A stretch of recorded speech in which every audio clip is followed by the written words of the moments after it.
Yo, this your boy Southern Cal back at y'all with another video. Real quick, I just want to take this time out to just thank all of my subscribers. Salute. I appreciate all of you guys for the support.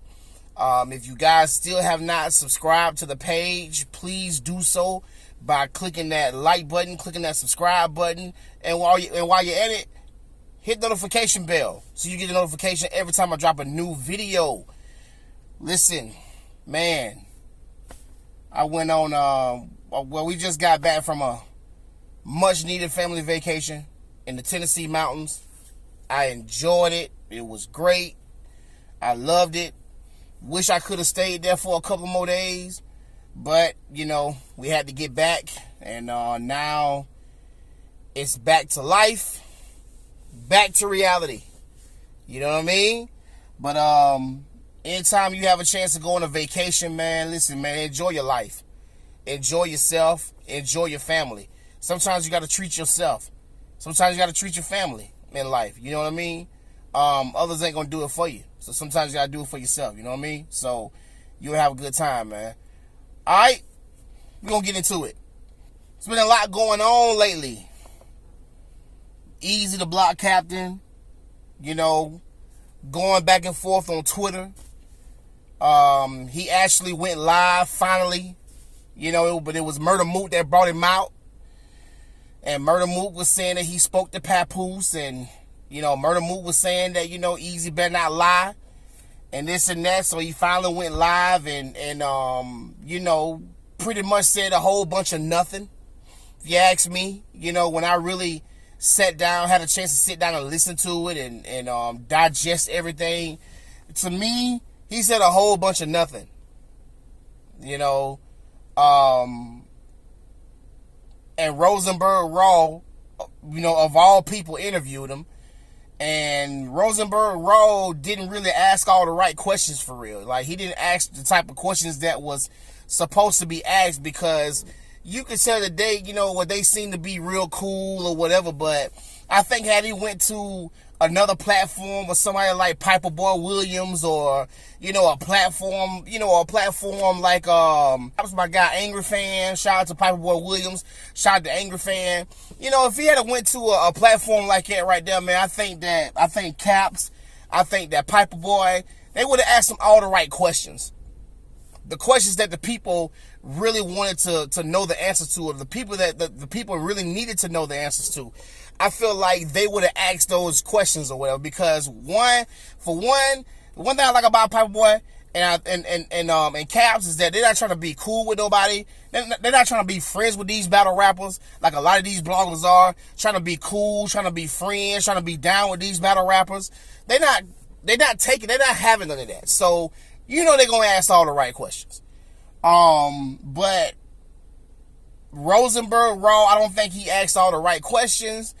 And, you know, I think Eazy Da Block Captain did what he felt was best for his career. Not a lot of stuff, of course, by saying that nothing ever happened, which I feel like that was a lie, because it's obvious that something happened. Something happened. Because he wouldn't have went, he would have been went live if nothing really truly ever happened. Then he would have went live. He would have went live the very same night that the event was, if nothing ever happened. So we all know that was a lie. So he went and he denied a bunch of stuff, and, you know, he pretty much said a lot of nothing, a whole bunch of nothing. I'm looking online and I'm seeing things, you know, in my Piper Boy Williams voice. So I'm looking online and I'm seeing things that D.I Da Hennyman put out some you know, some pretty hard evidence on Eazy Da Block Captain. You know, of him saying F Philly and this and that. Well, which with that recording right there, I don't really see him saying, I didn't hear him saying F Philly. What I heard was him say that he don't really have to rep Philly. This is when he was on the URL, that he don't really have to rep Philly, that he pretty much turned the lights on for the city and this and that, and long as he on URL, and all of this talk right here was when he was with URL. But but then he released some more audio of him actually admitting that something did go down, of him actually admitting what happened. So he was pretty much talking about Papoose and how Papoose snuffed him. Papoose snuffed him because Papoose didn't want to let go of, didn't want to accept the fact that it was over with between him and his wife, and he knocked out her side dude and this and that. So I'm like, whoa, okay, see, that's what I'm saying. Something did happen. So Papoose did put them paws on him. You know what I'm saying? So I mean, now whether or not he was on the floor, sleep, this and that, I don't know. We can only, I don't know. We can only I don't think we'll ever know that because there was no footage, but we know that something happened, and he actually admitted in that clip that something actually happened, that Papoose did in fact put the paws on him. It might have been quick and easy, because Papoose wasn't even at the event the whole time. I think from what I'm seeing, Papoose didn't come to the event until the end he didn't come to see the show to the end of the event, and saw Eazy and confronted Eazy, pop. Then after that, got on up out of there. So, and Eazy didn't even fight back or whatever. So from what Eazy was saying, that was Papoose, that he felt that it wasn't cool that Papoose did that to Remy's side piece and this and that. So I'm like, oh yeah. So that kind of confirms what I was feeling already, because Papoose wouldn't have just came out there and just put hands on him for no reason.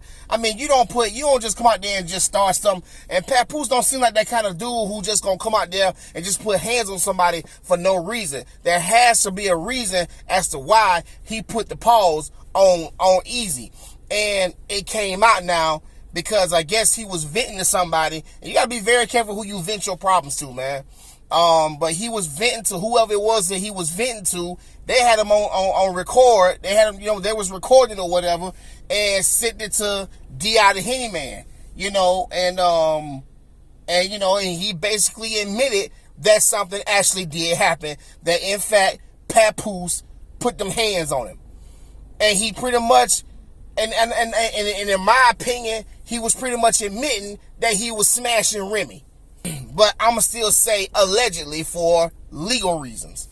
So, but that came out of Eazy Da Block Captain's mouth. That came from the horse's mouth himself. So that right there was kind of an eye opener. So now we see that he doesn't have a battle, because I think he was supposed to battle on Chrome again in August. But now I see that he's battling Disaster in August. So I'm not sure if him and Chrome have split ways, or I don't know. But from what I see, Remy is still supporting them. We don't know, or I don't know what's going on about everything they got going on behind the scenes or whatever. But from what I see, on Twitter and all that, it looks like she's still supporting them. So hey, I'm not sure. I mean, more power to them. Eazy Da Block Captain and D.I Da Hennyman have been going. They've been having a bit of a back and forth going on for a little while now. Because Eazy Da Block Captain is kind of like, he likes to complain. He likes to feel like everybody is against him, and all the people who was blogging on him are not supposed to be blogging on him, and this is not supposed to be happening to me. He has this whole woe is me attitude about him. This whole, playing the victim type of mentality about him. And, as if this is not supposed to happen to him, as if he's the only person that this has happened to, and my thing is, hey, if it happened, then just come out and say it happened. Yeah, he came. I'm talking about he 1-2'd me real quick. He got up out of there, and there it was. And that's what happened. You know, it wasn't really a fight for real, for real. He just came, or he, you know, whether he snuck you or whatever. You know what I'm talking about? This is what happened. He came, 1-2'd me, and kept it moving. Wasn't no fight. You know, you could have just came out and said that they kept it moving. You know, but then, you know, he puts out this, you know, my enemies support me more than my friends. And it's like, oh, man, come on. Where's all this coming from, Eazy? Where's all this coming from, bro? You know, it's just, it's ridiculous, man. You ain't the only battle rapper to get into a fight. You ain't the only battle rapper who had hands put on him. You ain't the first, and you damn sure ain't gonna be the last. Briz Rothstein got hands put on him, got ran out the venue, and you know, and he got left. He got left out by his homeboy, somebody who's supposed to be his homeboy, and the leader of the clique that he's a part of with Tay Rock. You know, and he ain't been back since. And it's like, come on, Briz, why leave? Why run from battle rap and not come back? You're not the first person this didn't happen to. Everybody got some dirt on them. Whether it's true or whether it's not true. It's all about public perception at the end of the day. So, get ready. I mean, because with you battling Disaster's gonna bring all that up. He gonna bring all of it up. And it's going to be a permanent stain on your career now. So let me know in the comments what y'all think about this. What y'all think about, you know, Eazy Da Block Captain finally coming out.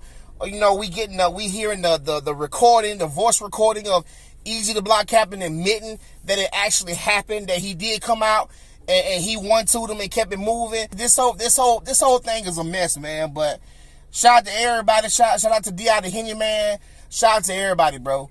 And again, let me know in the comments what y'all think about this situation. This your boy Southern Cal. Gone.